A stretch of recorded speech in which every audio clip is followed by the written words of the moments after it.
Shalom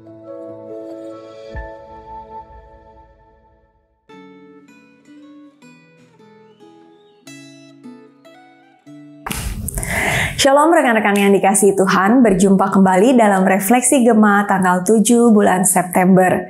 Bapak Ibu Saudara, perenungan kita hari ini diberi judul oleh penulis Gema, Jangan Tergoda dengan Penampilan. Sebelum kita merenungkan firman Tuhan, mari kita berdoa. Tuhan, kami datang lagi. Kami rindu Engkau menjamah hati setiap kami, agar hati kami boleh menjadi tanah yang subur, yang siap menerima firman Tuhan. Kami rindu untuk bertumbuh, kami rindu untuk berbuah di dalam Engkau. Berkati perenungan firman-Mu hari ini, di dalam nama Tuhan Yesus kami berdoa. Amin. Bapak Ibu Saudara, kemarin saya baru dari pasar, lalu ketika di pasar saya melihat banyak buah, ada buah jambu yang merah-merah, cantik-cantik semua. Lalu saya beli saudara, karena kebetulan saya doyan. Sampai di rumah ketika saya potong, dalamnya busuk. Satu buah itu dalamnya busuk. Di luar begitu bagus, begitu cantik, mulus, tak ada cacat, ternyata di dalamnya busuk. Hal ini sering kita jumpai dalam kehidupan kita, di mana ada orang-orang yang dari luar penampilannya sangat baik, bahkan terlihat sempurna.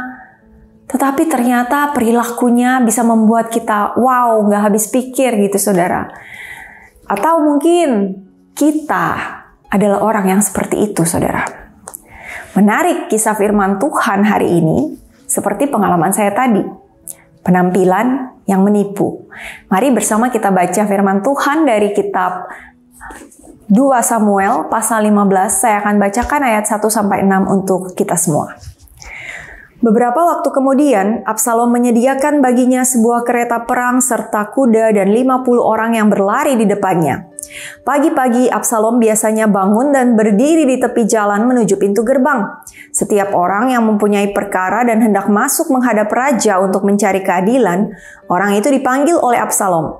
Ia akan bertanya, "Dari kota manakah engkau?" Apabila jawabannya, "Hambamu ini datang dari suku Israel yang ini," maka kata Absalom kepadanya, "Lihat, tuntutanmu itu layak dan benar, tetapi dari pihak raja tidak ada seorang pun yang mau mendengarkan engkau." Lagi kata Absalom, "Kalau saja aku diangkat menjadi hakim di negeri ini, maka setiap orang yang bersengketa atau mempunyai perkara hukum boleh datang kepadaku, dan aku akan memberinya keputusan yang adil." Apabila seorang datang mendekat untuk sujud menyembah kepadanya, Absalom akan mengulurkan tangannya, memegang orang itu dan menciumnya. Begitulah diperbuat Absalom kepada semua orang Israel yang hendak masuk menghadap raja untuk mencari keadilan. Demikianlah Absalom mencuri hati orang Israel. Demikian jauh pembacaan firman Tuhan kita. Saudara, untuk lebih lengkapnya, saudara boleh baca keseluruhan pasal ini supaya mengetahui ceritanya lebih jelas. Di pasal yang sebelumnya telah disebutkan bahwa Absalom ini perawakannya sangat elok. Kalau bahasa sekarang mungkin ganteng gitu ya. Ternyata bukan hanya tampangnya yang ganteng, tapi dia juga pintar. Dia nongkrong di gerbang kota, tempat yang paling strategis kala itu. Dia duduk mendengarkan perkara-perkara rakyat, seakan-akan memihak mereka, sangat ramah juga. Siapa yang tidak terpikat?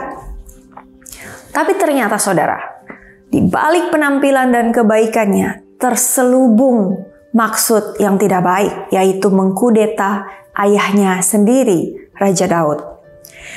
Saudaraku, melalui kisah Absalom hari ini, kita diajarkan beberapa hal. Yang pertama, jangan menilai seseorang hanya dari penampilannya. Penampilan seseorang memang bisa memberi kesan yang baik, tetapi kita harus berhati-hati agar tidak terlalu cepat percaya atau mengambil kesimpulan. Tidak semua yang berkilau adalah emas. Sebaliknya, kita juga jangan terlalu mudah menghakimi seseorang hanya karena penampilan luarnya. Don't judge book by its cover. Minta hikmat kepada Tuhan agar kita boleh senantiasa dibukakan mata dan hati kita untuk melihat apa yang sesungguhnya baik dan tidak. Yang kedua, manusia melihat apa yang di depan mata, tetapi Tuhan melihat hati. Tadi kita diingatkan untuk tidak mudah menilai seseorang dari penampilan, tetapi kita sendiri harus jadi orang yang tulus. Jangan jadi orang yang bermuka dua, di depan ngomong A, di belakang ngomongin B.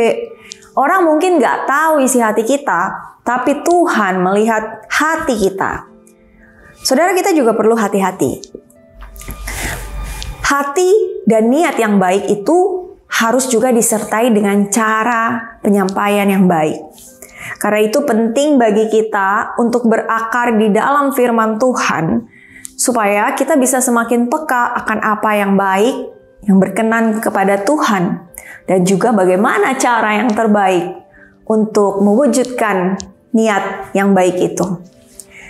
Hendaklah kebaikan hati kita diketahui semua orang, dan kebaikan itu tulus adanya.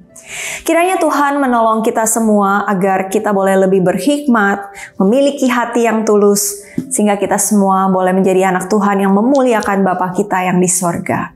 Mari kita berdoa. Tuhan, terima kasih untuk firman-Mu yang telah kami dengarkan. Hari ini kami belajar, Tuhan, bahwa penampilan yang baik belum tentu punya niat yang baik. Karena itu Tuhan, biarlah kami boleh terus belajar firman Tuhan, sehingga kami punya hikmat, kami punya kepekaan dalam melihat mana yang sungguh-sungguh baik menurut Engkau. Tuhan, kami juga mau jadi orang yang tulus. Kami mau kebaikan hati kami bukan hanya tampak di luar saja, tetapi itu boleh sungguh-sungguh dari dalam hati kami punya niat yang baik. Kami melakukannya dengan tujuan yang baik. Tuhan, berkatilah kehidupan setiap kami. Kiranya hidup kami boleh terus memuliakan Engkau. Terima kasih Tuhan, kami berdoa hanya di dalam nama Tuhan Yesus. Kami mengucap syukur. Amin. Selamat menjalani hari. Do good, be good. God bless you.